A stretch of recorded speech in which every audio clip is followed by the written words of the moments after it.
Satavahana urban development authority 2 ఏళ్లలో అద్భుతమైన ప్రగతి సాధించిందని సుడా చైర్మన్ కోమటిరెడ్డి నరేందర్ రెడ్డి వెల్లడించారు. కరీంనగర్ పట్టణంలోని R&B గెస్ట్ హౌస్ లో ఏర్పాటు చేసిన మీడియా సమావేశంలో మాట్లాడుతూ నగరాన్ని మరింత సుందరీకరణ పనులు చేపట్టామని తెలిపారు.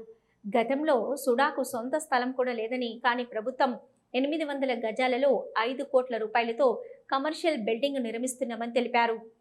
చేసుకుంటూ ఈ 7th తర్వాత 7.5 కోట్లు ఏదైతే టెండర్ నోటిఫికేషన్ ఇచ్చినామో అప్పటి వరకు వీటిని ఓపెన్ చేసి 15 తారీఖు వరకు వాటిని కూడా అన్ని ఫౌండేషన్ చేసుకుంటాం. అంటే 15 తారీఖు వరకు ఈ 7.5 కోట్ల ఇప్పుడు టెండర్ నోటిఫికేషన్ ఇచ్చిన పనులతో పాటు దాంట్లో చొప్పాడు నియోజకవర్గానికి సంబంధించి దాదాపు 1.5 కోటి మళ్ళీ కొత్త ఇప్పుడు 50 లక్షలు కుక్కరగుంట కోనేరుపల్లి కాకుండా తర్వాత మానకొండ నియోజకవర్గానికి దాదాపు 1 కోటి చిల్లర ఆడవుడు ఉన్నాయి. కరీంనగర్లో దాదాపు 5 కోట్ల వర్క్స్ ఉన్నాయి.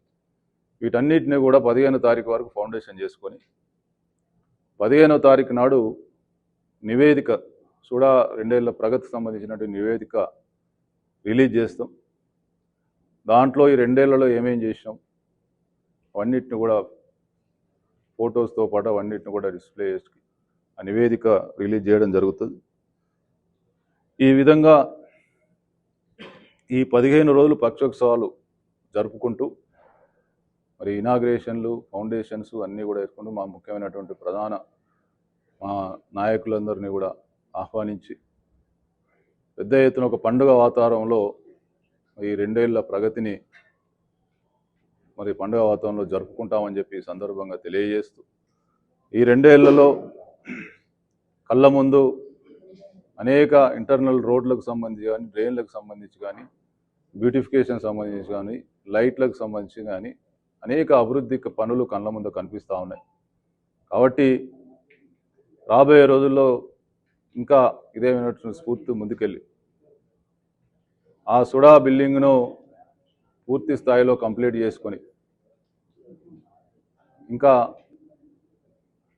తద్వారా ఈ అంగారిక టౌన్షిప్ను మోడల్ టౌన్షిప్గా 30 కోట్లు ప్రభుత్వం ద్వారా తీర్చిదిద్ది రాబోయే రోజుల్లో ఇంకా బద్దిపల్లిలో ఒక 30 ఎకరాలు దాన్ని కూడా ప్రభుత్వం భూమిని పూర్తి స్థాయిలో దానికి రూపకల్పన చేయడం జరిగింది టౌన్షిప్కు. రాబోయే రోజుల్లో దాన్ని కూడా చేస్తాం. ఈ విధంగా కరీంనగర్కు అన్ని రకాలుగా ప్రజలకు సౌకర్యవంతంగా అర్బన్ డెవలప్మెంట్ అనేది ఏ విధంగా ప్రజలకు దీని ద్వారా అభివృద్ధి జరుగుతుంది అనేదాన్ని మరి ప్రజలకు పూర్తి స్థాయిలో కళ్ళ ముందు కనిపించే విధంగా చేస్తూ